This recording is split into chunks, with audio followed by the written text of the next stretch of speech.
we present Paul Kermack and Robert Trotter in The Taste of Proof, adapted for radio from his novel of the same name by Bill Knox. The Taste of Proof.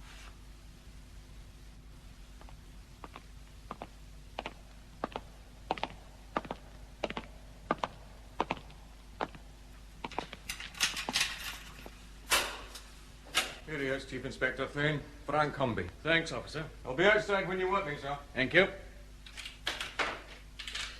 Cigarette, Frank. I'll take that from anybody.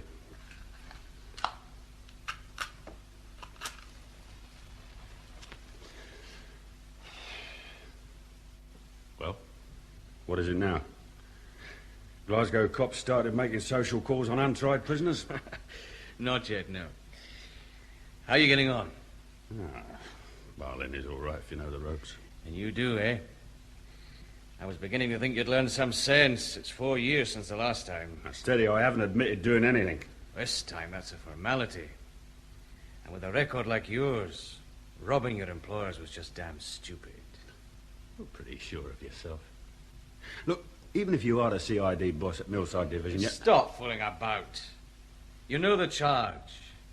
Early this morning, along with a person or persons unknown, having broken into premises occupied by the Glenalt Whisky Liqueur Company at Wood Street, Millside, forced open a lock-fast safe and stolen £3,000... Belonging to the said company. Look, I was in court, remember?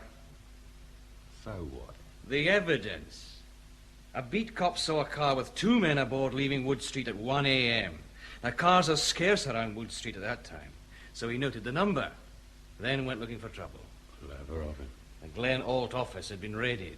The back of the safe jemmied open. Oh, you know, these firms with old safes, they should know better. No fingerprints around, Frank.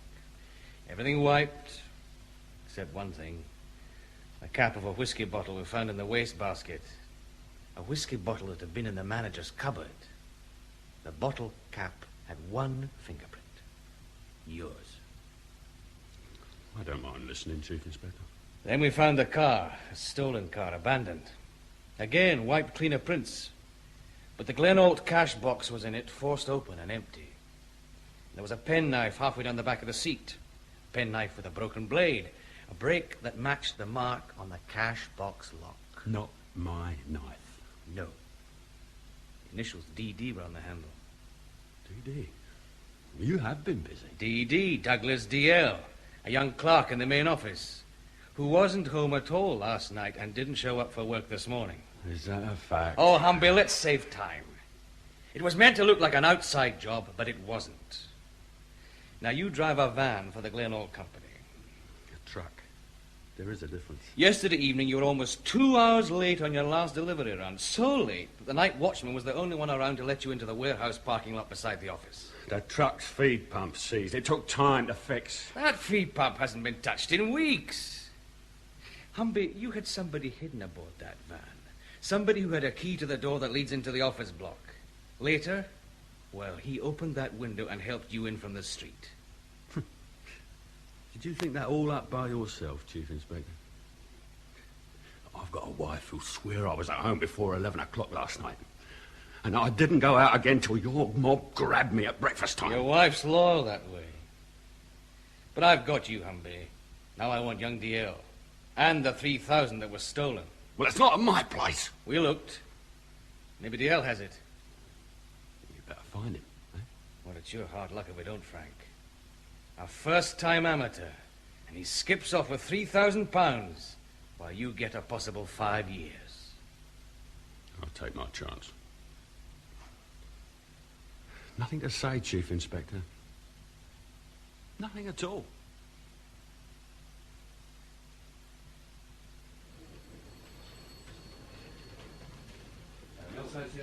Afternoon, sir. Hello, Mac. All quiet? Well, I'm doing my expenses, sir. Oh, then, Sergeant MacLeod, it's really quiet. Where's Inspector Moss? Here I am, Colin. I've been out for a haircut. Looks like they used a lawnmower. Well, it'll last this way. Till next year. Come on through. Aye, right. Well, thanks very much, then. Goodbye. Sarge. All right, Beech. What is it this time? Shut the door, Phil, will you? Okay. Well, How'd you get on at Berlin? So Frank Humbie. No dice. He won't talk. Yeah. His wife's different. You were lucky you missed her. Here? Uh-huh. Sit down. Tell me about it. Aye. Well, you know Jean Humbie. Red-headed and with a temper to match. But she's fond of Humbie. Women can be funny that way. That's why I'm a bachelor. Aye, the kind of bachelor who picks up free meals at my place. And I've a wife and 2 kids to support. Don't you start. Anyway, Jean Humbie has changed her idea about times. Has she? That's unusual. Yeah, she said Frank was home by 11:30 last night, remember? Uh-huh. Now she says it was 12:30. And the Glenholt raid was about 1 a.m. What's her story now? Oh, that she laid it on a bit thick the first time, to protect Humbie. She thought the break-in had been around midnight. Right. What else does she say? That Frank told her he had met a pal called Douglas DL and they had a few drinks. Did he now? Well, that's more than he told me. Then what? Well, she gives Humbie hell if he comes home tight. So he'd walked round for a spell to sober up, or so he said. Oh, Phil, I don't care what anybody says. We've got Humbie over a barrel. That fingerprint. You tell her. You mean she's coming back? Tomorrow, she says, with proof. Proof? Proof of what? How the hell should I know? She just went storming out. I can imagine. Ah, Something wrong? it's just my guts again. That damned ulcer. Now, why the hell don't you let some surgeon carve it out? I wouldn't be seen dead in an operating theatre. Now, what do you want, then? A plumber? No, here. These'll do it. Pills. Hey, that's a new kind. Aye, aluminium glycinate. A chemist told me about them. Well, down the hatch. Cheers. So, Humbie told his wife he'd been drinking with Douglas DL. Sounds like a stage 1 alibi. A pretty stupid one. DL will turn up. What have we got on him? Nothing much. Age 26. Works with the Glenholt outfit as a clerk. Single. Rents a room with a family over in Shannon Street. He comes from up north, doesn't he? Aberdeen. His parents still live there. I've teleprinted the Aberdeen force to keep an eye open for him. We could use a photograph of DL. We've got one. He dated one of the Glenholt typists a few times. She let us have a snapshot we can enlarge. And that's about all we can do for now. Jean Humbie. I'm not looking forward to her tomorrow. Well, it's your turn. And you're welcome.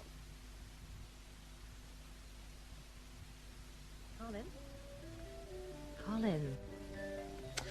Oh, blast that radio. Oh. Were you saying something, Mary? Are you reading that book or just sleeping in that chair? A bit of both, I suppose. Would you like some coffee? What time is it?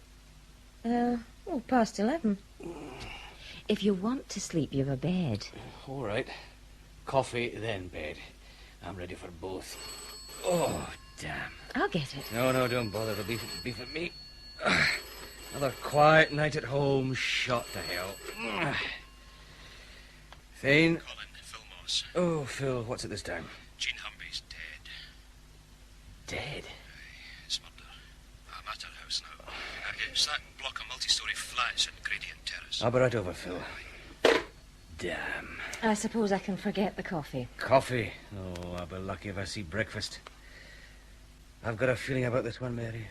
Just a feeling. In here, Colin. Right, Phil. Hello, Doc. Colin, give me a minute. I'm nearly through. Well, there she is. So is he. That's how she was found. Lying in front of that damned great stereo record player. Same clothes she was wearing this afternoon. Doc Williams reckons she's been dead maybe a couple of hours. That's a rough estimate. I'm a police surgeon, not a genius. Well, somebody really turned this place over. Drawers ripped out, things upended. The rest of the place is the same. No prizes for guessing what someone was looking for. 3,000 quid. But did he find it? Well, it seems that way. Superintendent Laurence better tell you about that one. Scientific bureau style. He's in the kitchen. All right. But I thought we searched this place. We did. Colin, I'm ready now. All right, Doc. Cause of death. Oh, this one's worth a paper in any forensic journal. Glad for you, Doc. Really we are. No, I mean it. All we've got at first glance is a bluish tinge around the lips. Though the fingertips and toes have the same signs. But, look closer, Colin. Her face. See anything there? Well, a small scratch to one side of her nose. 1 or 2 marks round the chin, plus a large bruise on the back of her head. It's a birking. Eh? I've only read about them till now. Doc, I'm just a simple, ignorant cop. Oh, agreed. Burking. Burke and Hare. The old-time body snatchers, I remember. That's how they operated when they gave up digging in graveyards and went after fresher business. One held the victim down, sitting on his chest. The partner squeezed his left hand over the mouth and nostrils and used the right to keep the chin jammed up. 3 minutes or so, and they'd a corpse. But the refinement here is she was coursed first.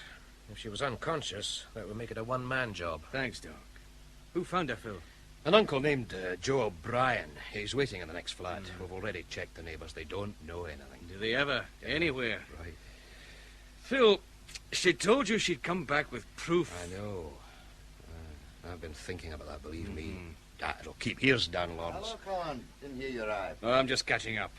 What's the scientific bureau side, Dan? Well, not a hell of a lot, but a few things. Starting with this stereo. That's not strictly my territory.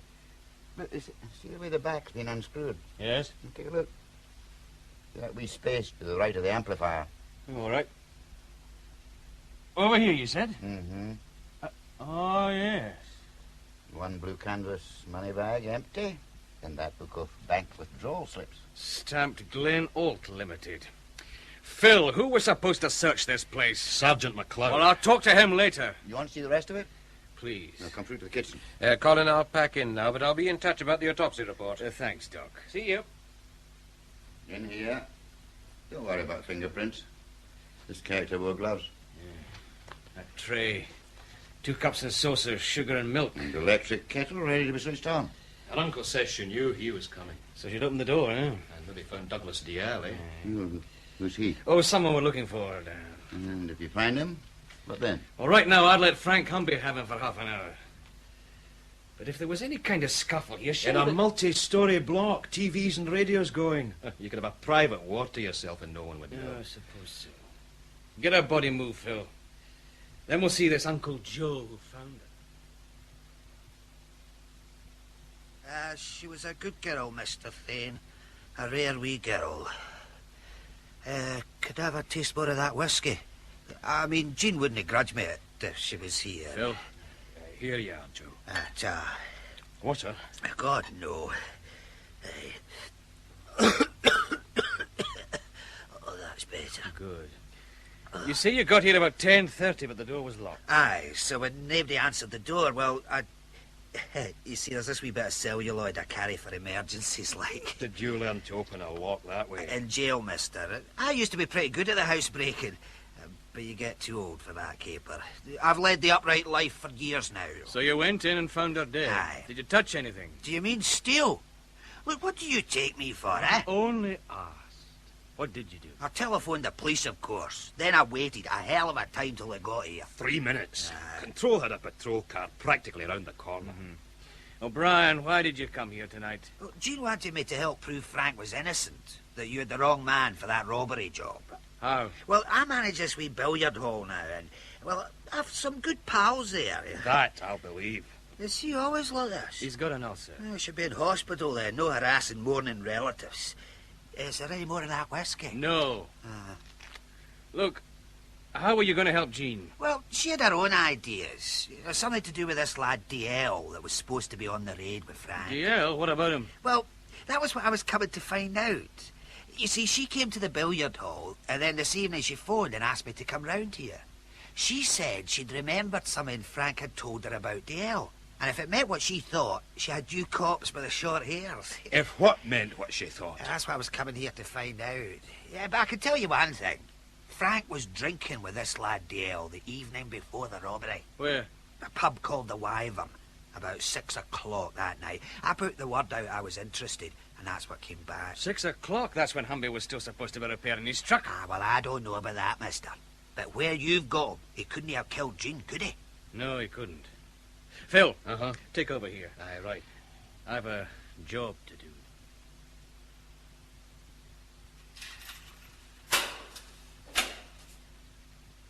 Here we are, Chief Inspector.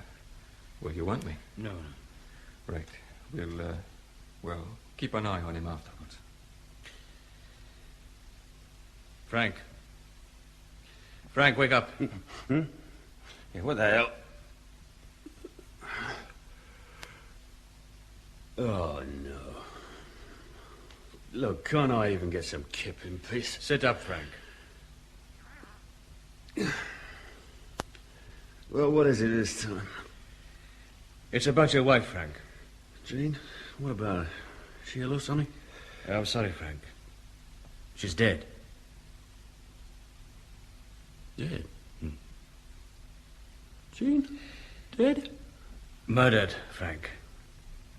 Then the house was searched. Well, look, can I get out of here? To see her, I mean. We'll fix it. I'll also have you taken out to the flat. We've got to know if anything else is missing. What? The money's gone. Frank, Dale was your partner on the Glen Holt job, wasn't he? Yeah. Did he know you had the money hidden at home? Yeah. Look, let it wait, eh? Please? All right, all right. I'm sorry, Frank. I'm really sorry. Morning, Colin. Hello, Phil. How much sleep did you get last night? No more than you. I heard Frank Humbie took it badly. Badly, but... Oh, I don't know. Headquarters wants an explanation about why we didn't find the money on that first search. Well... That's my problem. Chief Superintendent Ilford will want someone's head. Well, not before I find out what happened. This is my division. What else have we got, Phil? Well, that story about Humbie and Dale being in the pub together checks out. We got hold of a couple of the pub regulars, thanks to Joe O'Brien. Humbie and Dale were talking in a corner for a spell, and Humbie had his Glen Holt truck outside. Right. Phil, I'm dumping a load of work on you. As usual. Well, search young Dale's lodgings again, just in case. Then head out to Bologna prison and collect Humbie. I've fixed a release into our custody. Bring him to the flat and have him look around. How about you? Well, Sergeant MacLeod first, then the Glen Holt place. Who's the boss there? George Greenlaw, he's managing director. Right, I'll be at headquarters after that. Give my love to Buddha Ilford. Oh, that'll help. I'll get started. Right, Phil. Now, Sergeant MacLeod. Sir? In here, please. Pronto. Yes, sir. This I could do without. You wanted me, sir? Yes, Mac. Close the door. Sir. Mac, who was with you when you searched Humbie's place yesterday? D.C. Edwards, sir. Two of you. Yet neither of you checked inside the stereo set. No, sir. I'm sorry. Mrs. Humbie was being difficult.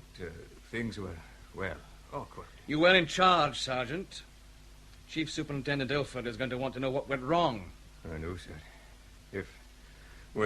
If we'd found that money, she wouldn't have been killed. Maybe. All right, Mac, let's have it. You said she was difficult. How difficult? She took a swipe at me with a milk bottle, sir. Or that's how she started. But, well, we just picked up her husband. So you let her away with it? Sir, am I still on full duty? You are, and I have a job for you. Call it penance if you want. Jean Humbie was contacting people, trying to find out what her husband had been doing. And we know she was at her uncle's billiard hall. After that, it's a shoe leather job. Friends, anyone you can think of. Yes, sir. Sir. Well? Frank Humbie's daughter is on her way over from Belfast by plane. Do you want her met at the airport? His daughter? Never mentioned a daughter. Joe O'Brien phoned in. He thought we should know. More like he wanted to save himself the price of a taxi. All right, fix it. How old is she? Oh, early 20s, sir. Right. If you need me urgently, I'll be at the Glen Holt offices. It's about time we had a closer look at that end. Good morning, sir. Can I help you? I'm Chief Inspector Thane, Millside Division. Is Mr. Greenlaw in? Oh, yes. He said the police might be round.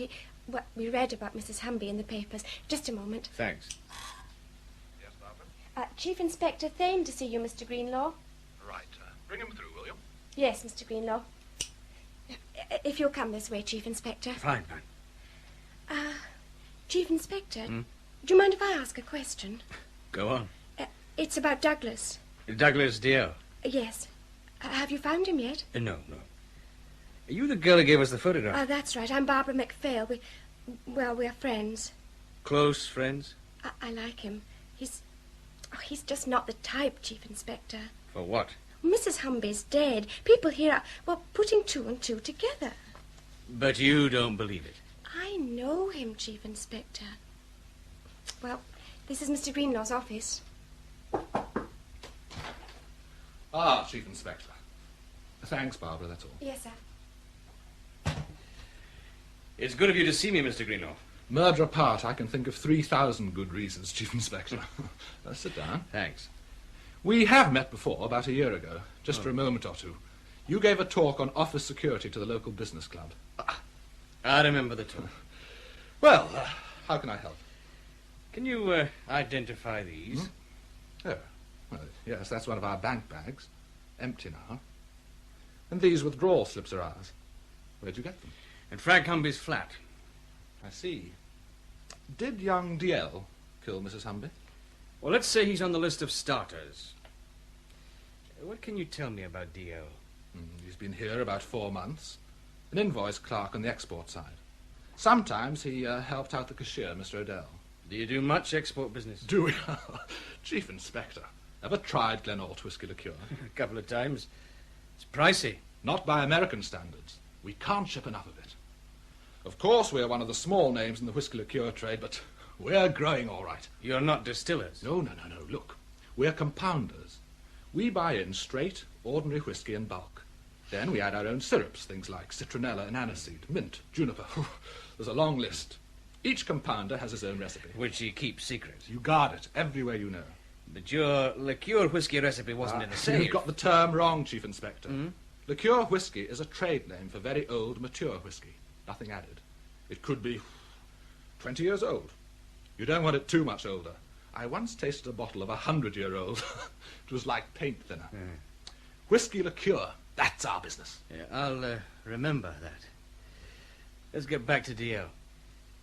Did he have a key to the door between your warehouse and the office? Yes, there's only the one door, and only people who have to work between the two places have keys. I got the idea from your talk at the business club. Would he know about the money? Well, wages drawn every week from the bank, plus some money I needed for a cash transaction. He knew all right. I sent him along with Mr. Rodell to the bank to collect it. Excuse me. Yes, Barbara? Mr. Kelso to see you, Mr. Greenlaw. Oh, all right, I'll ask him to come through. Chief Inspector, I'm sorry. It's a customs and excise man I've just got to see. Is there anything else you need? Well, if I could talk to your cashier and maybe have a look over your warehouse. No problem. Greta Rodell's in the office now. Come in, John. Oh, I'm sorry. That's all right. John Kelso, Customs and Excise. Chief Inspector Thane, Police. Mr. Kelso? Glad to meet you, Chief Inspector. But I can come back. Oh, I'm just going, Mr. Kelso. I'm getting the guided tour.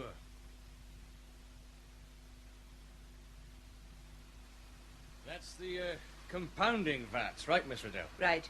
Each holds 1,000 gallons. We don't pretend to be a big firm, but we're doing all right. Chief Inspector, you said you had some questions. Yes, I have. Douglas DL first. When he went with you to the bank, did he seem nervous or excited in any way? No, but he wasn't the talkative type. Now, how long did you know there would be more money than usual to collect? Several days. And And before you ask, yes, I did make a joke about it to him. It was damn stupid looking back. Looking back's always easy. Did Mrs. Humbie ever come here? Just once, I think. Frank, her husband was off sick. She came to collect his wages. Did people here know Humbie had a record? Yes. At least George Greenlaw and I did, but he was a good worker. We trusted him. Wait a moment. Ed, over here. Can you spare a moment? Right, Miss Rodell. Ed Yule's our foreman. Frank Humbie worked directly under him. There's something wrong, Miss Rodell. Ed, the chief inspector wants to know about Frank Humbie. Well, I didn't hire him. What was he like to work with? Stubborn. He did his work, but he wasn't exactly friendly. Except perhaps with Douglas DL. Well, they talked now and again.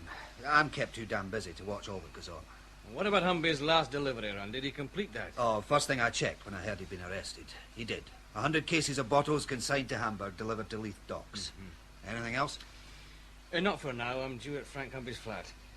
But I may be back. Oh, any time, Chief Inspector. You've got Humbie. Now I'd like to see you get this little murdering basket DL. All of us would.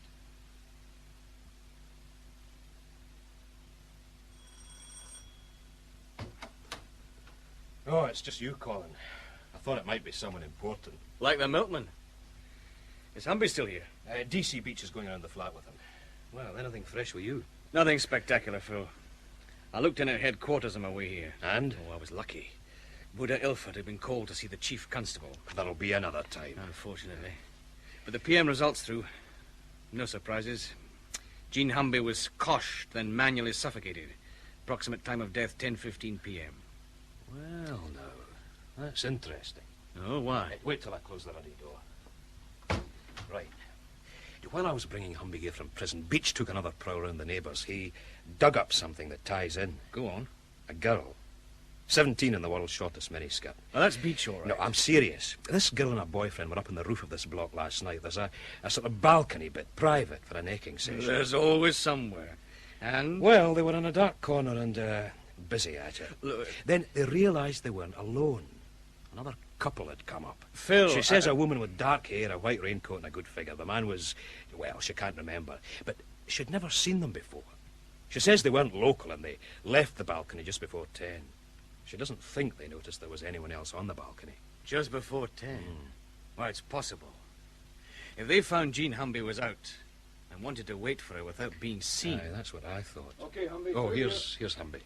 All right, Humbie. Oh, hello, sir. Beech. Hello, Frank. Hi. He says nothing seems to be missing, sir. You sure, Frank? I'm sure. Except the money. Frank, how many people knew about the Glen Oak robbery? My wife didn't, if that's what you mean. Not even where you'd hid the money? No, damn you. Well, who else, Frank? Your wife's dead and, well, you've seen the rest. Who else? Just DL. You haven't got him yet, have you? Can you tell us where to look? No. Do you think I'd stand here and keep my mouth shut now? I don't know, Frank. Oh, your daughter's on her way to Glasgow. Joe O'Brien contacted her. Agnes? Look, I don't want to see her. But she's your daughter. She's not to get involved. She's just a kid.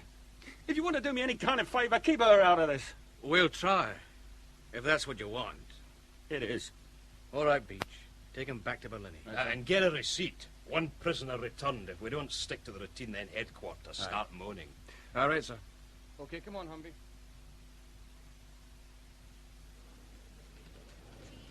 Serial message number 22, timed 1245 hours. Special search requested for a red... Constable Beech. Sir? Registration... Turn that damn thing down. Oh, sorry, sir. I didn't know you were back, sir. I could have crept in and stolen the flaming office from under here. Any messages for me? Yes, sir. Sergeant MacLeod phoned in. Well? He said to tell you that Joe O'Brien seems to have vanished. Damn. And, here's the rest of it, sir. I typed it out for you. Ah, thanks. Look, find some tea and sandwiches for two. Inspector Moss himself. Yes, sir. What kind of sandwiches, sir? Oh, anything short of old boots. I'll be in my office. Yes, sir. Right away, sir. Phil. Yes? Come on through. Aye, right you are. Well, what's up now? Uncle Joe O'Brien. MacLeod says he's scarpered. O'Brien? Aye, somebody phoned that billiard saloon he runs and he just took off. What else does Mac say? Wait a minute, I haven't read this through. Well, most of it's Jean Humbie. He's still raking round. So far he's found a taxi driver who drove her out from the city last night. Home? No, she paid him off a couple of streets shorter Gradient Terrace, about 9:30. And she was killed in the flat less than an hour later. After phoning O'Brien and telling him to come round. Now it looks as though a man and a woman were waiting for her. Why didn't she take the taxi all the way home? Well, that's what Mac's trying to find out now. Phil, we're going to have to find Joe O'Brien. Aye, but how? Oh, I'll get it. Thane? Chief Inspector, it's George Greenlaw here, Glenholt. Yes, Mr. Greenlaw. Is something wrong? No, but I've just seen our night watchman. He tells me Mrs. Humbie turned up at our warehouse about 9 last night. Oh, we didn't know that. What did she want? Barbara McPhail's home address. The watchman refused, of course. Barbara McPhail. Does she know about this? Not yet. Keep it that way. If you say so, though, well, I can't see her really being involved, can you? Anything's possible, I suppose. Mr. Greenlaw, while we're talking, tell me, how much pilfering goes on at your plant? Petty stuff. A few bottles now and again, I suppose. DL and Humbie weren't robbing us by installments, if that's what you're wondering. Well, thanks for calling. Any time, Chief Inspector. Bye. What was that about? George Greenlaw, the Glenholt boss. Jean Humbie was out looking for DL's girlfriend. Oh. Any chance DL and his girlfriend were out looking for Jean Humbie? She's a nice kid, Phil. Well, the worst. Phil, the sandwiches. Spoil yourself. Have them all. What? Well, I'm going out for lunch after all, and I'm inviting a certain customs man to join me. A customs man? Why? Just a notion. I think I'd like to know more about this Glenholt outfit.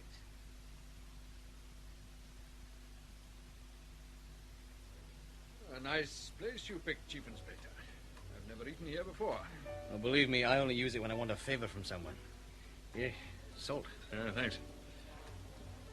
A favor from me? Well, let's say from Customs and Excise, for our mutual benefit. Mm-hmm. Mr. Kelso, you're a Customs and Excise surveyor, which means, in some ways, you've more powers than a plain, ordinary cop. Oh, it's nice of you to say so. For instance, you can demand or force entry into a house or building and search it without having to worry about a warrant.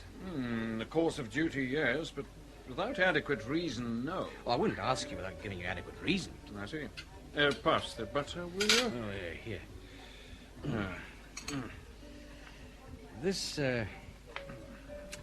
This Glenholt whiskey liqueur outfit, I'm interested in them.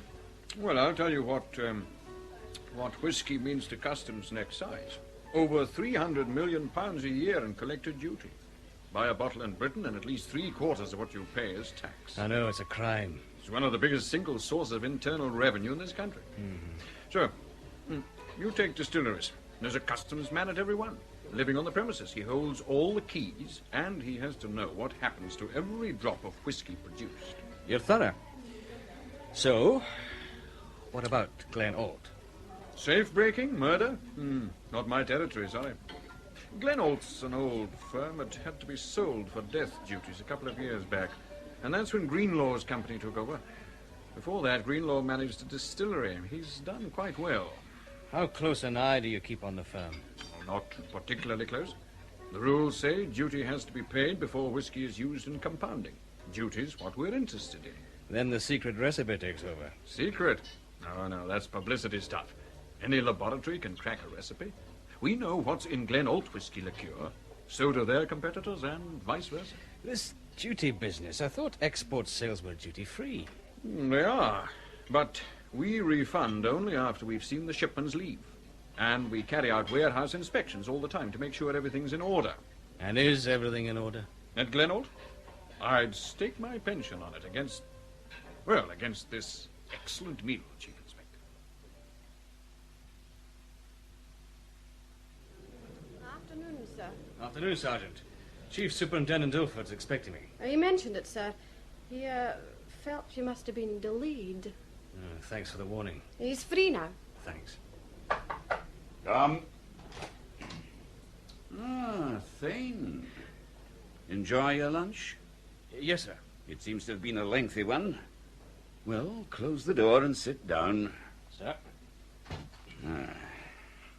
A safe breaking and a murder. Thane, without your Millside division, my job as head of CID would be a damned sight easier. I know what you mean, sir. I wonder. Look at this desk. I'm not a policeman anymore. However, I've read your reports. There's a certain reticence about them, unlike your usual positive style. Well, that's how I feel about it, sir. 1 dead, 2 missing. Well, 2 unavailable, at any rate. DL, your chief suspect, and this, Uncle Joe. Any chance of a link between them? I doubt it, sir. And this mention of the McPhail girl. Well, I don't know, sir. What are you doing about that? Well, just in case she and DL were the couple seen on the balcony before Mrs. Humbie was killed. That's what I had in mind. This local girl and boyfriend. We'll have them in an observation van outside the Glenholt offices when Barbara McPhail leaves this evening. Good. How's Humbie himself reacting to it? Shocked. And something else, too. Well, I'd say deeper. Remorse? Probably blames himself for his wife's death, with reason. Well, don't look for any help from the Scientific Bureau. Dan Laurence says they've drawn a blank so far. And, keep me in the picture, Thane. Of course, sir, of course, sir. Millside Division strikes again. Why couldn't they have built Millside in Edinburgh? Or anywhere but here?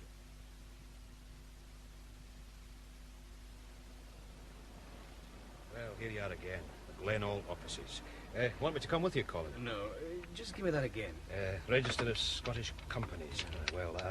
Glenall is listed with a nominal share capital of £20,000. Only 3 director shareholders, George Greenlaw, Greta Rodell, and a chartered accountant called Jimison Roth. Aye, most of them have one, sir. What's that, Ericsson? An accountant, sir. Oh. I forgot we'd a driver who's moving into the legal profession. The accountant usually is a front man for some bank or outside interests. He just does what they tell him. You're a little mine of information, aren't you? Any time I can help the Inspector. Look, Phil, organise the observation van routine. On Barbara McPhail? On the lot of them here. And stay with it. Then call me back at Millside. Right. Observation. Ah, well, it's time I had a rest. Oh, back again, Chief Inspector.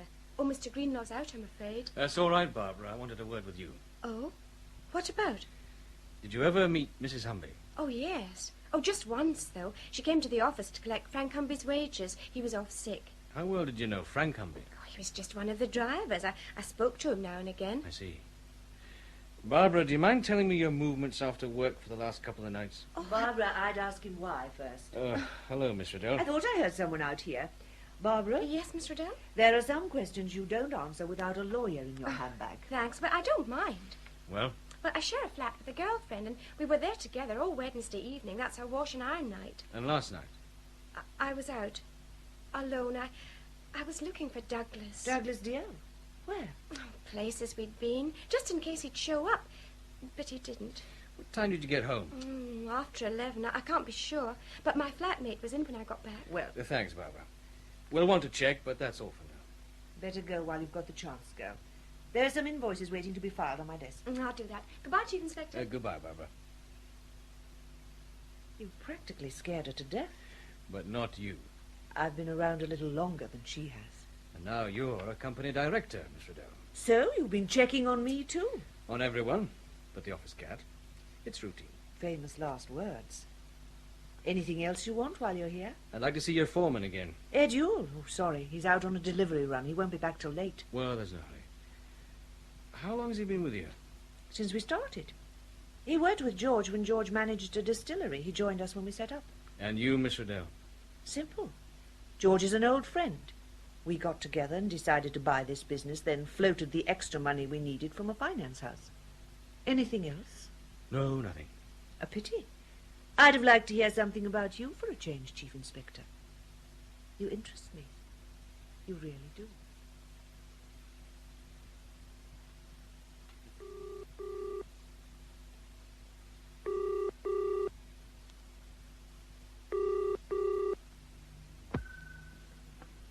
Millside 4456. Oh, Mary. Your loving absent husband. Hello, Colin. Dare I ask when you're coming home? I don't know, Mary. Not till later. Maybe not at all. The papers say there should be an early arrest. I wish they were right. How are things? Oh, I'm leading my usual riotous life. Baking. It was meant to be a layer cake, but it turned out a disaster. A new recipe? No, it was the same damn baking powder. A new brand. Well, it was the same, but... Oh, well, it must have been different, if you know what I mean. Vaguely. Anyway, I'll try and call back. All right, Colin. Bye. Bye, Mary. Layer cake. What now? Yep. There's a Miss Humbie out here, sir. Miss Agnes Humbie. She'd like to see you. Oh, yes, of course. Show her in, please. Right, sir. Humbie's daughter. Oh, well, let's get it over with. Come. Miss Humbie, sir. Thanks, Beech. Sir. Miss Humbie, I'm Chief Inspector Thane. Chief Inspector? I'm sorry we have to meet under these circumstances. It's not your fault, is it? No. Won't you sit down? Thank you. Mr. Thane, one of your police cars met me at the airport and took me out to the prison. I thought that might make it easier. It did. But my father wouldn't see me. Just wouldn't. Why not? Well, if he doesn't want to, we can't make him. That's not what I asked. He said he just didn't want you to get involved, Agnes. You should have thought about that for my mother, too. Look, I know how you feel, Agnes. Did your mother let you know he'd been arrested? No. She hadn't much time, had she? Do you know who killed her? Not yet. Well, my father deserves all he gets. That's why I want to see him. To tell him he can rot in jail as far as I'm concerned. I loved my mother. Agnes, your mother stuck by him. And ended up dead. Well, if you need me, I'll be staying with my Uncle Joe. Oh, well, he's gone out of town, Agnes. In fact, we're looking for him. You mean he's keeping out of the way? That's my Uncle Joe. Well, I can still use his place. I've got a key. Chief Inspector. Yes? I want to ask you about the funeral. Of course. Goodbye, Miss Humbie. Goodbye. That's over. Oh, damn, what now? Thane? It's Sergeant MacLeod, sir. Oh, Mac. I'd almost forgotten you existed. You got anything? Aye, I think so, sir. You know how I've been trying to find out what Mrs. Humbie was doing that night? Yes, go on. Well, I think the answer might be an old rascal called Peaky Rafferty. He sells papers just about where Mrs. Humbie left that taxi. And what about him? Well, he just hasn't shown up at his stands today, sir. I thought... You thought right. Where does he live? Cannon Street, sir. Number 142. Get straight round there, Mac. Now, I'll get a car and come straight up. Right, sir. Right. 142 Cannon Street. 142 Cannon Street, sir. Thanks, Erickson. Keep an ear on that radio. Right, sir. Oh, Hello, son. What are you doing here? playing. Playing at what? Just playing. There's Mr. Rafferty stay here. You mean Peaky Rafferty? Aye. One up left, mister. Thanks. Mister! What? You from the fuss? Yes. Suppose I am. Why? Who else comes to see Peaky? I wouldn't know. One up left. Here we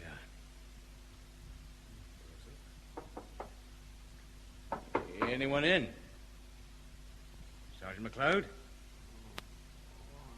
Mac. Mac, where are you? In here, sir. Mac, what the hell happened? Sir, Look, I'll give you a hand up. No. No, just give me a minute, sir. Of course. Take it easy. Oh, my head. I walked in here and somebody thumped me. Hey, mister! What's wrong, Will? What are you doing in here? I came to see. Is he no well? It's something like that. Look, son, run downstairs. Tell the man in the police car to get up here. Who says? You'll know. Now move. All right, mister.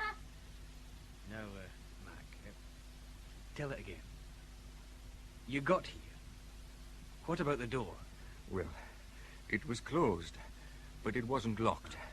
Anyway, the lock, it's the kind you could open with a strip of celluloid and a deep breath. And I know someone who could do just that. Then? Oh, that's about it, sir. I came in and thump. How long ago? Oh, I don't know, sir. Maybe 5 minutes, maybe more. You worried me, sir? Hey, Oh, Sarge. he's all right. Give me a hand up at him. Right, sir. Come on, Sarge. Is he all right now, mister? Yes. Are you back again? I might be a fuss when I grow up, but a real one, in uniform. Wait a minute, son. When you were playing down there, did you see anyone leave here? Come down the stairs, I mean. No, I was playing down the street, mister. That big boys chased me. I wonder where Rafferty is now. I know. Eh? Where? My ma says he's in the Central Police pokey. He got arrested for being drunk last night. She says Peaky drinks too much. Thanks, son. Here. Take this and buy yourself some sweets, eh? Here, thanks, mister. Cheer, mister! £2 or 20 days. That's what I got, Mr. Thane. Just for a wee bit of singing and shouting. The police report says you were stoned. Me? A wee bit, maybe. What brings a CID big shot visiting me in a cell, eh? Do you know Frank Humbie? Aye, sure. Did you see Mrs. Humbie last night? Aye, twice. She'll have told you. She's dead, Peaky. She was murdered last night. God save us. Oh, she was a decent woman, that one. Nobody told me. You don't get the newspapers in here, you know. Not that often, anyway. Peaky, I'm in a hurry. When did you see her? She come up to my house about 6 last night. Murdered. And the second time? Well, I was at my paper's pitch in Stanford Avenue. She passed me in a taxi, and then the taxi stopped, and she walked back to talk to me again. Said she wanted to make sure she had everything right. Everything about what? About me seeing Frank the night before he was lifted for the robbery job, Mr. Thane. And when was that? A wee bit after midnight. He walked up and bought a paper from an early edition with the Doug results. Did he say where he'd been? No, and I didn't ask. Not Frank, but... Well? Well, I heard a car draw up just before he appeared. Then it drove past, a wee black car with a woman driving it. If Frank had been out with some woman his wife didn't know about, that was none of my business. But you told Mrs. Humbie? Well, she gave me a couple of quid. She said it was important, might get him out the jail. Can you describe the woman in the car? Not very well. She had dark hair, kind of long, I think it was. All right, Peaky. And the last question. Why did Jean Humbie come to see you? Well, she remembered Frank coming in with the newspaper and telling her he'd got it from me. I see. Mr. Thane, any chance you pay my fine? It's only a couple of quid. Peaky, you're safer where you are. Believe me. Well, I suppose the meals are regular.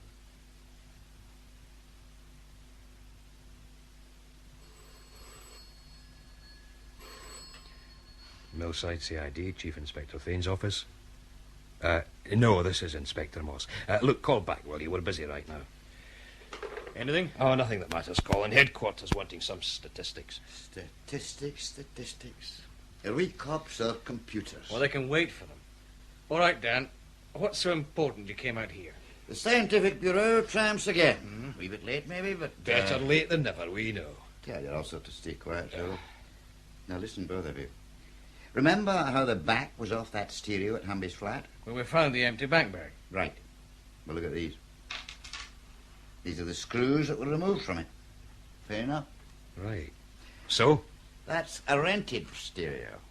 The rental firms don't like customers poking around inside the guts of their equipment.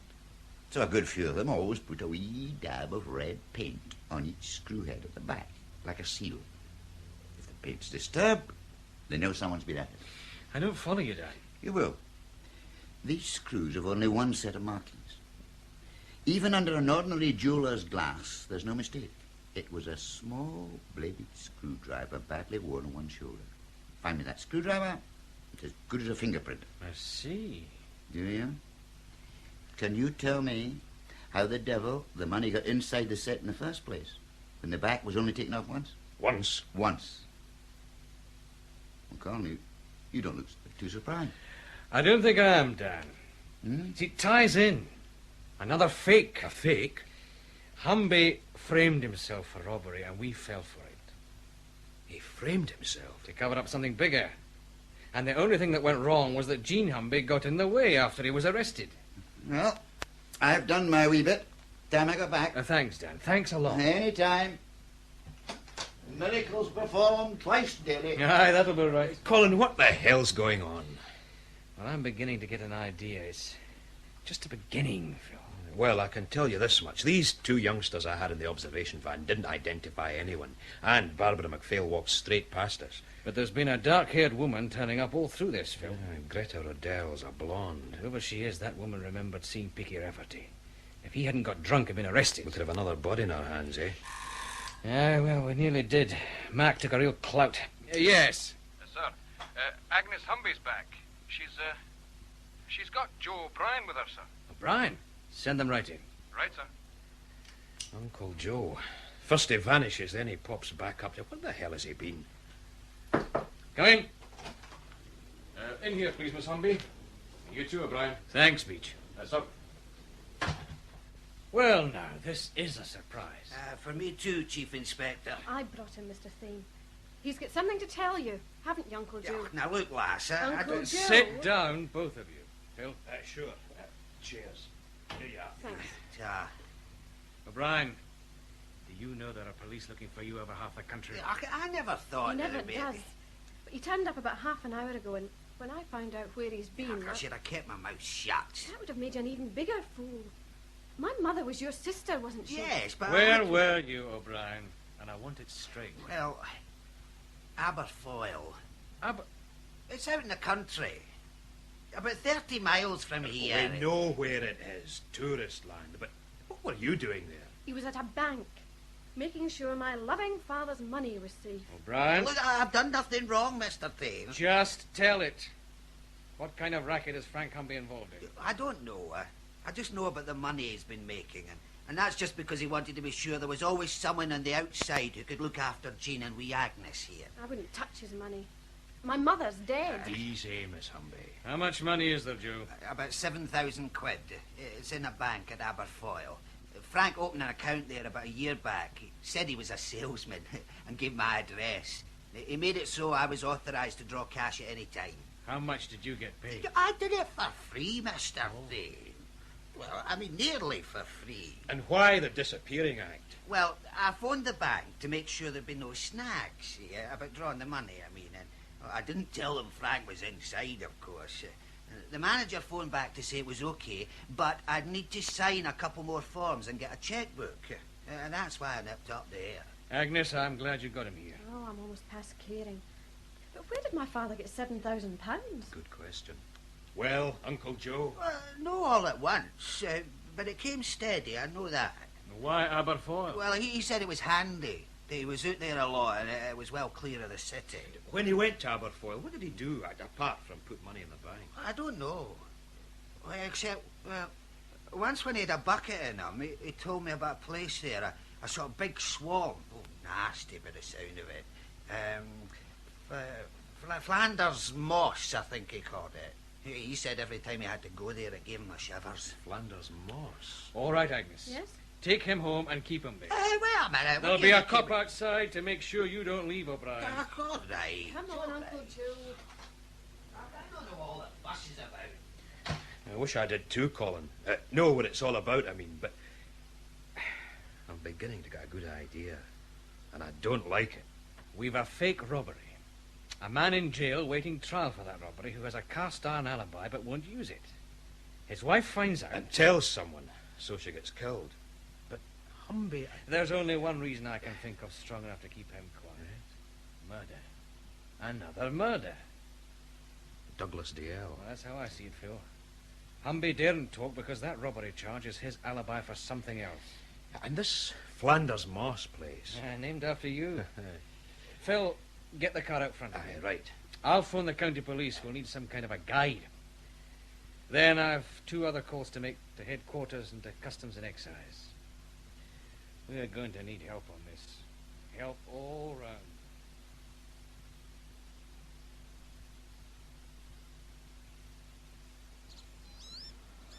Good evening, sir.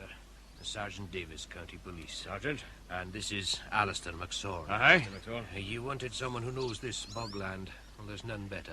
Aye, well, I hope you're right. Is that it? Aye, that's it. One big peat bog. Thousands of acres of it. How well do you know it, Alistair? Oh, I earn my living in there. I'm a vermin trapper for the Forestry Commission. They're reclaiming a lot of the land. Are there many paths across the bogland? Aye, a few. And if you go off them? Oh, then you're in trouble. I've seen a deer sucked under before now. You've been told what we're after. Aye. And I think I maybe know where to look. You see, I tend to my traps at night, Chief Inspector. Now, there was a car out along the Kelpie path a couple of nights back. Only a damned fool or somebody who knows his place would drive there. You'll take us? Aye. We walk for here. There's a shortcut way. Wait till we get these welly boots on. Aye, and both of you, you stay close, you understand? We'll be breathing down your neck, believe me.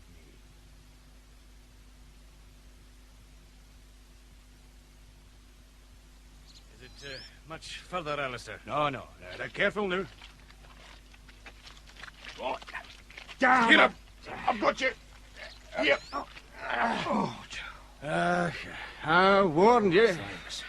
You're calling that stuff's like porridge. Alistair. Now, there's the kelpie path. See where that high myrtle shows a break. I will be there in a moment.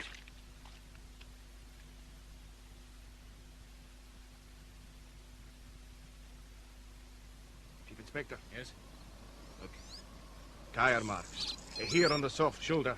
No. Stay where you are. The tire marks stop here. Well, if there's any searching to be done off the path, I'll do it. Oh, he's right, sir. It may look the same, but it's different just a yard or so off this path. Different and dangerous. Yes, Sergeant.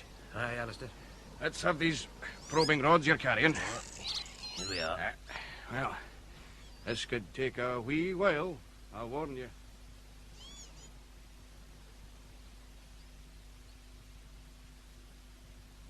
How long did it take, then? About an hour, sir. And it's DL, all right. We'll have to wait for the post-mortem, but it looks like he was killed the same way as Jean Humbie. And now it's over to Customs and Excise, Mr. Kelso. We're ready, Thane.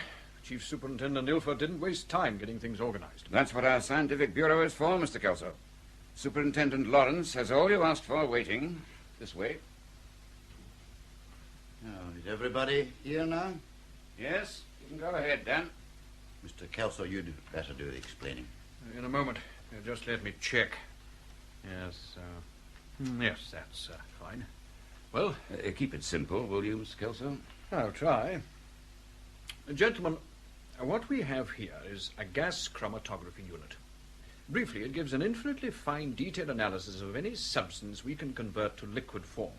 The readings tell us in graph form the chemical ingredients and the quantities present. You follow me? So far, I think. Good. We compare the readings against known standards, and we can tell exactly what is in anything. You should try it on the canteen sausages. Sorry, Mr. Kelso. Quite. Now, take whisky. Superintendent Laurence and I tried a little party trick before you got here, Thane. He drank a glass of whisky. I took a sample of his breath afterwards. And he damned well identified the brand from the fumes. Well, I'll volunteer for that one any time. You mean it's positive? Absolutely positive. Whisky is quite simple, Chief Inspector. What makes one whisky different from another is the tiny aromatics and chemical traces from the water, the grain, the distiller's plant, any number of things. Yes, we understand all that. The first sample, then. Bulk whisky from the Brannock distillery. According to our records, all whisky used by the Glen Old Company to make their whisky liqueur is bought from Brannock distillery. This is a Customs and Excise sample. Superintendent? Going through now. Right. There's your graph. Brannock distillery. Now, Glen Old whisky liqueur. The graph will be different, I warn you, because of the essences they use. But even so... Superintendent? Glenn, going through now.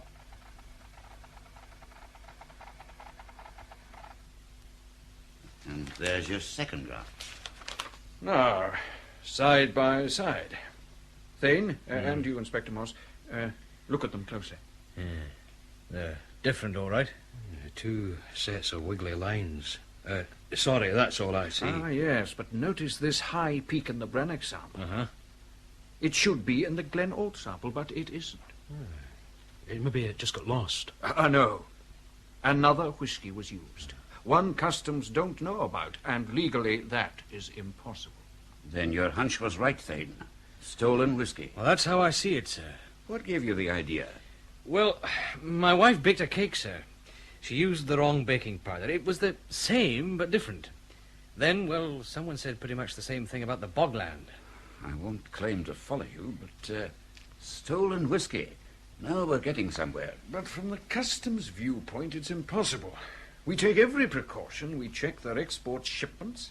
I know the Glen Old Company are still buying their usual supplies from the Brannock distillery. Customs check their export shipments, yes, because you've got to refund them any duty paid. But what's to stop them operating a legitimate export trade with legitimate stock, but boosting their home market sales with stolen liquor? Is it possible, Mr. Kelso? Oh, with some clever bookkeeping, yes, I suppose so. Robbery, fraud, and tax evasion. But would it be worth murder? 2 murders. Mr. Kelso, suppose I stole a lorry load of whisky. How much money would be involved? Well, let me see. Say 30 casks, each 100 gallons. And I'd have to work it out. Say a duty-paid value of around £40,000. For just 1 lorry load. Satisfied, Phil? How many big whisky thefts have there been recently? Quite a number. I'm having a full list prepared. But we've looked for one. The one you suggested, Thane. 3 years ago, a lorry load of whisky was hijacked and never found. The driver wasn't suspected at the time. His name was Edward Yule. And the distillery, sir? The one George Greenlaw was managing. And Yule is now foreman with Greenlaw at Glenault. So that's how they got their stake to set up in business, eh? Chief Superintendent, I think there's something I'd better tell you. Yes? Well, I was expecting a visitor this afternoon. A man telephoned a few days ago. He wouldn't give his name, but he said he could give me information about an evasion of excise duty on whisky. He wanted to know if there would be a reward, and he wanted a guarantee we wouldn't reveal where the information came from. Can you do that? Yes, on both counts. He said he needed another day or 2, and then he'd bring the proof. And that was to be this afternoon. Well, he didn't show up. It could have been a hoax, I suppose, but... It could have been Douglas D.L. Is that what you're trying to say? Well, it was a young man's voice. Well, now we can guess why he was killed, eh? Thane, I want you to have another try at Frank Humbie in the morning. I don't see us getting much there, sir. Agreed, but do it anyway. Then, this dark-haired woman we've heard about. You rule out Barbara McPhail. Absolutely, sir. And the Rodell woman is a blonde. Probably out of a bottle. Hey, what about a wig? Why not? Does she own a car? I think so. We've some other checking to do. That bank at Aberfoyle, for instance. There's a way I can help, too. I could find out quite easily about stocks of bottles, materials like essences, how much they've bought in. Then compare it with how much legitimate production the Glenault plant should have had. You can help more than that, Mr. Kelso. How? Well, first, like the rest of us, you'll say nothing about DL's body being found. Well, of course. Anything else I can do? Yes. But it means you're going to be staying up late. Thane, I still don't know I like this. It's simple. The Glenault warehouse is round the corner. Customs and Excise have the power to force entry and search any building without a warrant. We haven't. I know, Mr. Kelso, don't you want to find if they've a damned great pile of stolen whiskey in there? Of course. Then let's get on with it. Erickson, switch off. Sir. Kelso, did you bring that sampling kit? Yes, I've everything here. Erickson, you know your part. Walk round to the main gate, chat up the watchman. I'm just a wandering uniform cop who'd like a cup of tea somewhere and doesn't care if there's a war going on down the road. Just act natural. You'll do. But keep him occupied. We'll give you a couple of minutes, then we'll go in through the office door. How? These, Mr. Kelso. Skeleton keys. We fell heir to them after an arrest last month. Right, Phil, we're in. Now lock it again. Aye. Kelso. Yes. Wait till I get this torch going. That's unlocked, Colin. Right, Kelso, lead the way. Now the door from here into the compounding plant. Along this corridor. What the hell are we all whispering for? This is legal, isn't it? Look, just move, Phil. Come on.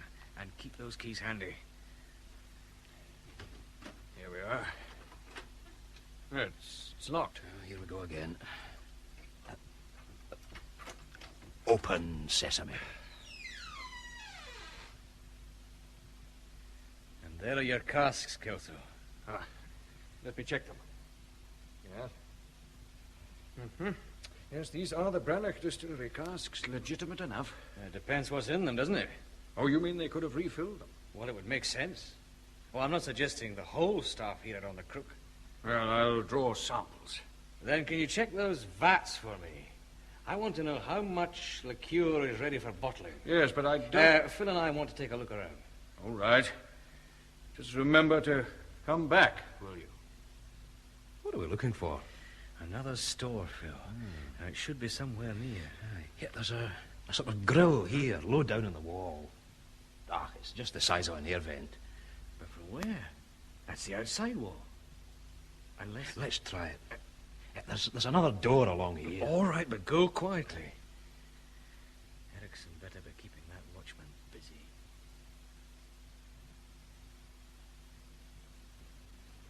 Nothing this side, Colin. Wait a minute. Yes, here, Phil. Hey, what is it? Oh, that hatch. Marked maintenance only. Aye, it's pretty rusty. Ah, yes, but this padlock's well greased. See what you can do, Phil. Okay. Ah, this one, I think. Yes. Lift it now. Torch, Phil. Keep it shaded. Torch. Well, this is it, all right. 8 casks. Hold this hatch lid, Phil. Right. I'll take a look at them. Hey, don't get stuck down there. Any names on them? Hold on. Yes. This one's Special Cruachan. And the others, well, I think they're the same. Look, I'm coming back up. Yeah? Oh, right. What's that you got? Mud, Phil. They're covered in dried mud. Like they've been in a bog, you mean? Like they've been in a bog. There's some rubber tube and a hand pump down there, Phil. They can tap these casks from here and refill the legitimate casks through that grill. A little bit of weekend work while the staff are away, eh? Neat. Now what? Get Kelso over here. He can draw more of his samples. And then we'll get the hell out of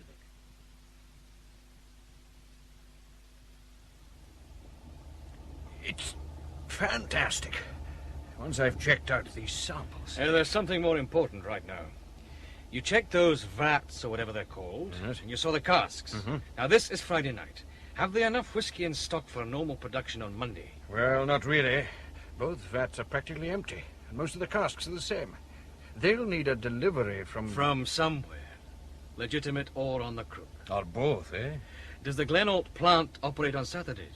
No, but the office is usually open. Good. I think I'll make a little call on them. You have to see Frank Humbie too, remember? Afterwards, Phil. He'll keep where he is. All right, Erickson. Sir? We're all going home for some sleep. Tomorrow could be a busy day.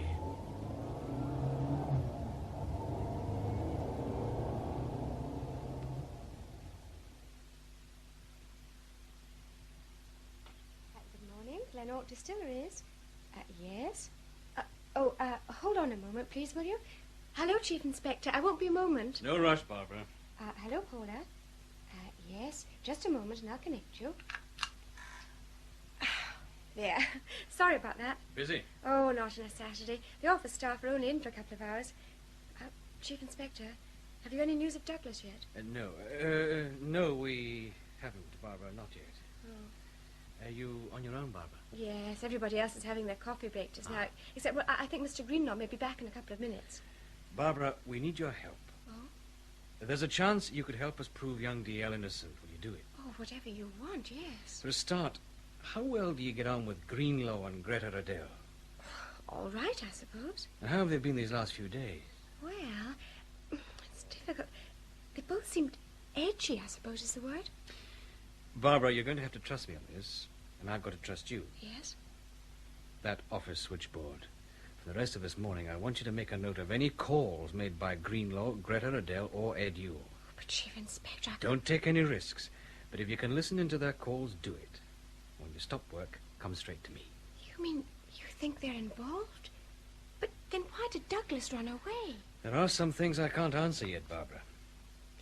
Did Douglas ever talk to you about the firm's account books? He never got near them. Greta Rodell does that side all on her own. Always? Well, even when she was off ill with flu a couple of weeks ago, Mr. Greenlaw said he wasn't to touch them. But Douglas would still be left on his own. Oh, yes, more or less, anyway. Who's Greta Rodell's hairdresser? A hairdresser? Yes. I don't know, but I could try to find out. I'd be obliged.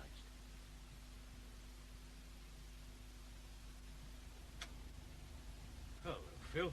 What are you doing here? Get in and I'll tell you. Oh, like that. Well? You were going out to the prison to see Frank Humbie next. That's right. Don't bother. They found him dead in his cell this morning. He hanged himself.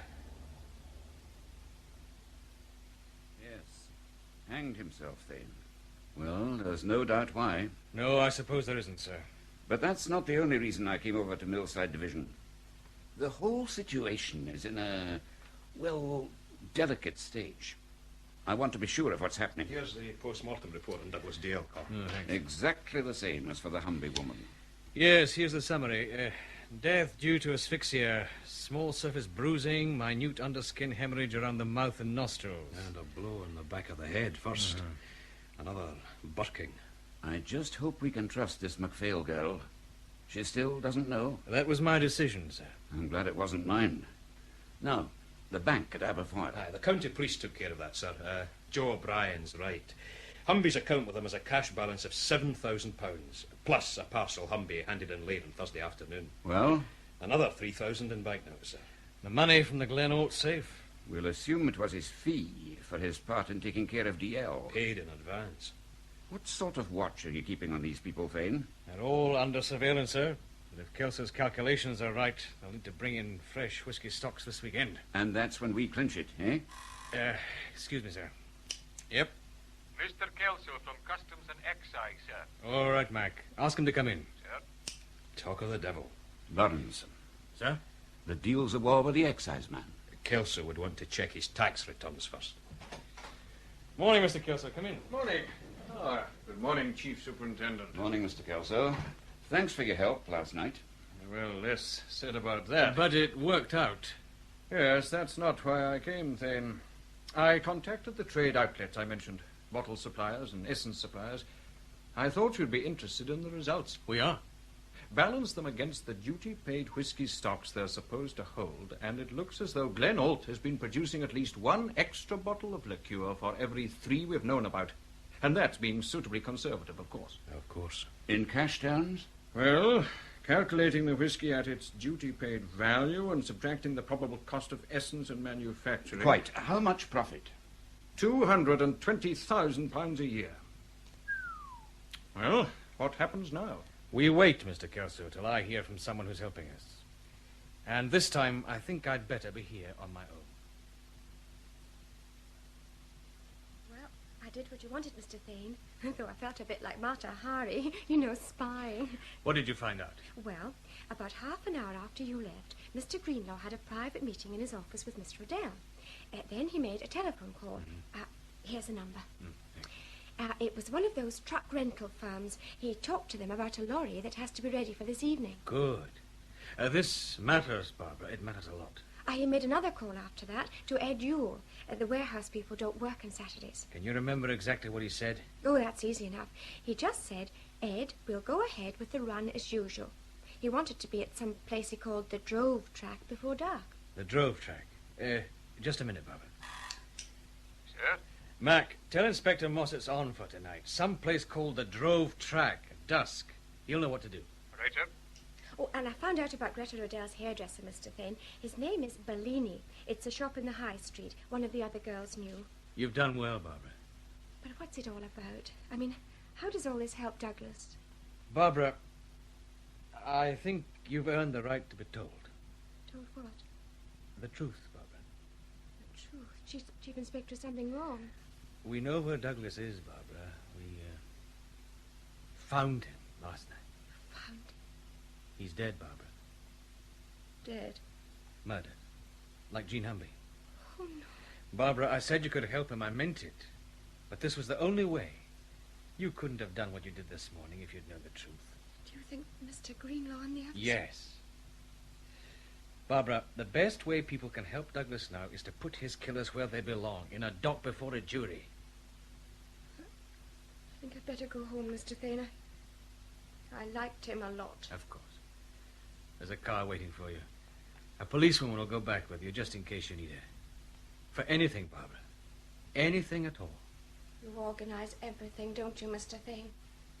Absolutely everything.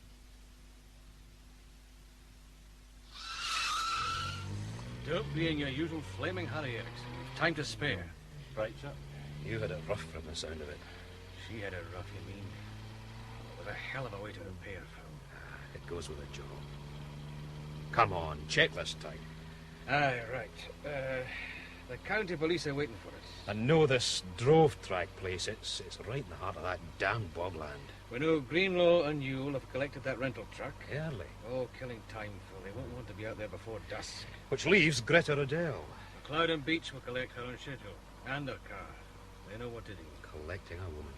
Oh, we've got to go back into that damn bogland again. Oh, here, I nearly forgot. What? Kelso, your customs pal, he'd phoned making noises about some spare whisky samples. Said he couldn't find them. Put in my desk. Left them in the car last night. Well, he says he's enough for the checks, but he thinks the spares are lost. Is he? Well, we've arranged everything like you asked, Chief Inspector. I was relying on that, Sergeant. we reckon to be upsides with most forces, sir. And, of course, Alistair McSorn came along. I'm grateful, Mr. McSorn. I wouldn't like to head into that stuff out there without a guide. Now, you could head in, Chief Inspector. It's the getting out again that might be difficult. Where's Inspector Moss, sir? Back at our car. Oh, the radio, of course.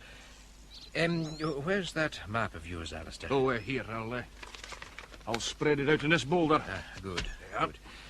Good. Now, sir, here's what's called the Drove Road. It just it comes to an end. There's one or two like it through Flanders Moss where somebody tried to build a new road but had to give up. It's not wide, mostly overgrown, and it's joined by a footpath. Here. I see. So it's somewhere along that road. Track's a better word for it, Chief Inspector. And I wouldn't worry about any other traffic. So once they're in, we've got them bottled. That's how we see it, sir. Aye, they'll stop somewhere along that distance. Is there anywhere they could load a truck without being seen? Aye, the far end. At this time of the year, the reeds and weeds are thick enough to make you think you were in the jungle. And high enough, too. Well, sir? Right, we let them get in, and then we block the track. But we go in to get them on foot. But why not just drive up?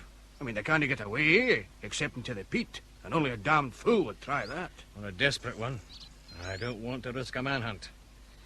Will you take us in, Alistair? Oh, aye. It'll be easier than the last time. Most of the way, we'll use the footpath. Colin? Over here, Phil. The truck's on its way, all right. The car trailing them just radioed. They've passed Aberfoyle, heading straight for here. Then we'd better move. Back in there again. Where's my welly boots? It's got its attraction, Inspector Moss. When you know it. I don't want to know it. Right now, I just want home.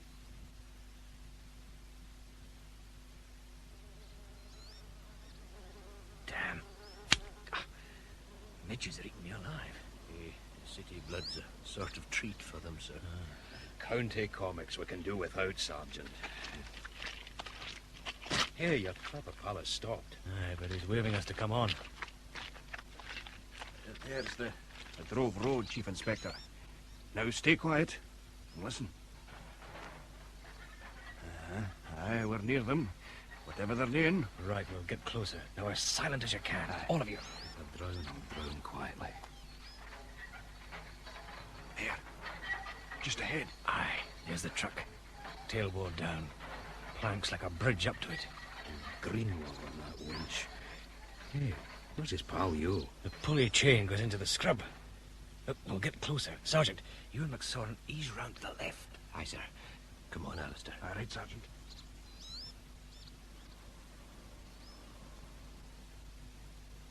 Come on, Ed. Hurry it up. I'll work here as fast as I can, damn you. We need another 6 of these cars. I know. Right. Start winding.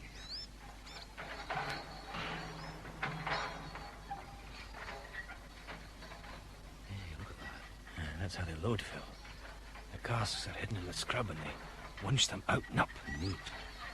Hey, how much do these things hold? Kelso said 100 gallons each. Then they need that winch. No? Now, wait. Yeah. While they're getting it up to the tailboard. Now, Phil! Nearly there, George. Keep winding. Okay, steady your head. That's it. All right, Greenlaw, leave it at that. My God, it's Thane! You two, you. Run for it, Ed. Sergeant! The winch, Greenlaw. Watch that winch! The cask slipped. Look out, you! My God, it took him with it. The thing's gone. Gone into that damned peat mud.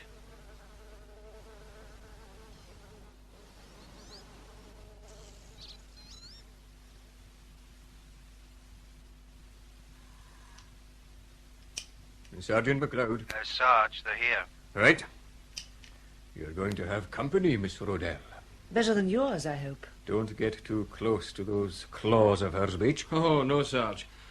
Not after what she did to you. Next time I'll do it better. In you go, Greenlaw. Thanks very much. And now we're all together. Good. I thought you'd be here, Greta. You can even sit beside her. Thanks. If you're looking for Yule, Greta, don't. He had an accident. What kind of accident? A cask took him into the peat bog. How did you make out at Miss Rodell's flat, Sergeant? Reasonable, sir. Show him, Beech. There's this lot, sir. Some business ledgers, so on. She had a safe built in behind the bathroom cabinet. Bank books, passports, money. The emergency fund, eh? This one, sir. I see. So it's Mr. and Mrs. Greenlaw. It kept things in the family. Quiet, George. What happened to your face, Mac? She went for me when we were opening the bathroom cabinet. Well, this lot clinches it. You three and Frank Humbie. You had a good run while it lasted. While what lasted? Oh, theft, fraud, evasion of duty. Words. What about proof? Greta, I have a feeling that after tonight, that's a formality. Theft, fraud, and evasion of duty. Well, what happens now, Chief Inspector?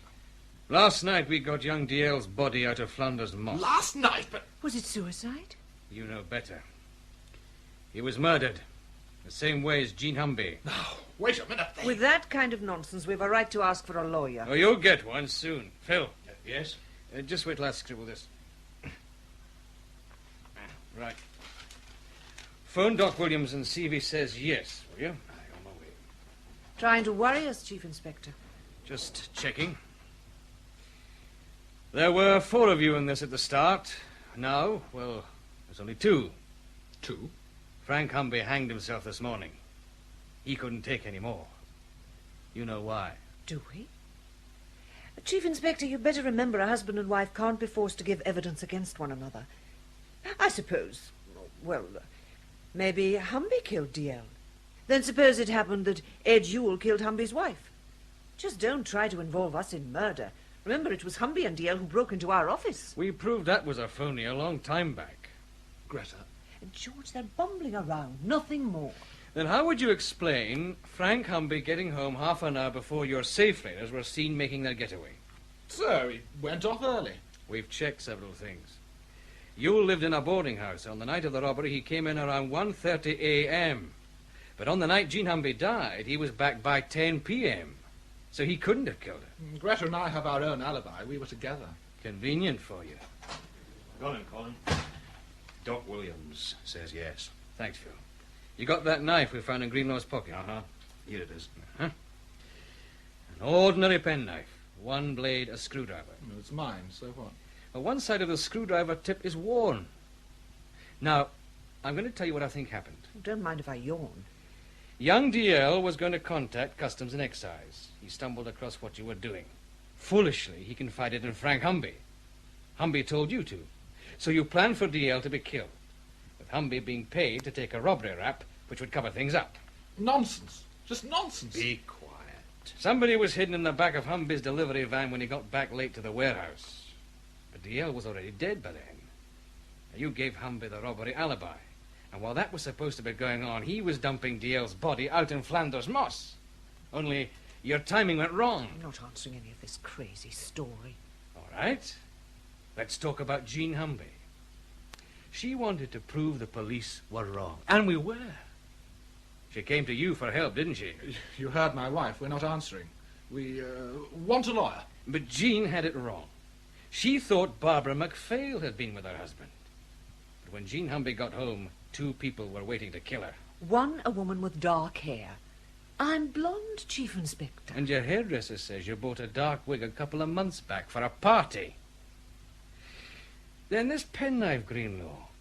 I'll gamble the Scientific Bureau confirmed the screwdriver blade is the one used to take the back off that stereo set in Humbie's flat.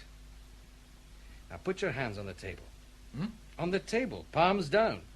You too, Greta. Why? Do what you're told, woman. Oh, all right. I'll keep them there. I saw Yule's hands once we got him out of that bog. And now I've seen yours. Both DL and Jean Humbie had small bruises around their faces, bruises caused by fingers gripping hard as they were killed. I don't He said keep them there. Now, almost every one of those little bruises had a tiny, close to microscopic skin hemorrhage at one end. Sharp nails. And not Ed yours. His were broken and chewed. And yours are short, Greenlaw. Too short. They could have been cuts instead, of course. No. Fingernails are what's called keratin tissue. They grow at a steady rate. Now, what I asked Moss to find out was whether a forensic expert can look at someone's nails and say how long it is since they were last cut. Well, you heard the answer. Yes. But we don't need more than a glance at your nails, Greta, do we? Prove it. Prove any of it. Oh, we will in court. You used Humbie to lure young DL and dump his body. You left Greenlaw and Yule to fake the break-in. You took Greenlaw with you to Humbie's flat. Oh, yes. You're the one I want, Greta. You killed 2 people with your bare hands. What kind of a woman does that make you? I've nothing to say. Nothing. Sergeant MacLeod. Sir? You and Beech take them away. Formal caution and charge. Yes, sir. All right, both of you. This way. Thane? Well? No, nothing. Move now. That's it then. That's it, Phil. Like a fact. No, it's a light. Aye. You'd better see this. It was telephoned in. What is it? A message from Kelso, your customs pal. He's getting worried about those whiskey samples he thinks you lost. He wants formal confirmation they weren't found. Well, we'll send him a letter. Get a couple of glasses, Phil. Eh? But that's his samples. Aye, but we're due a taste of proof, Phil, aren't we? 2 glasses. Coming up. That was The Taste of Proof by Bill Knox, with Paul Kermack as Chief Inspector Thane and Robert Trotter as Inspector Moss. The part of Frank Humbie was played by Arthur Boland. Constable Beech, Michael Bruce. Sergeant MacLeod, Robert Docherty. Mary Thane, Mary Riggans. Doc Williams, Michael Elder. Dan Laurence, Willie Joss. Joe O'Brien, Ian Ireland. Barbara McPhail, Rose McBain. Greenlaw, Ian Dewar. Kelso, John Shedden. Greta Rodell, Clare Richards. Superintendent Ilford, John Young. Agnes Humbie, Jenifer Angus. The play was produced by Gordon Emslie.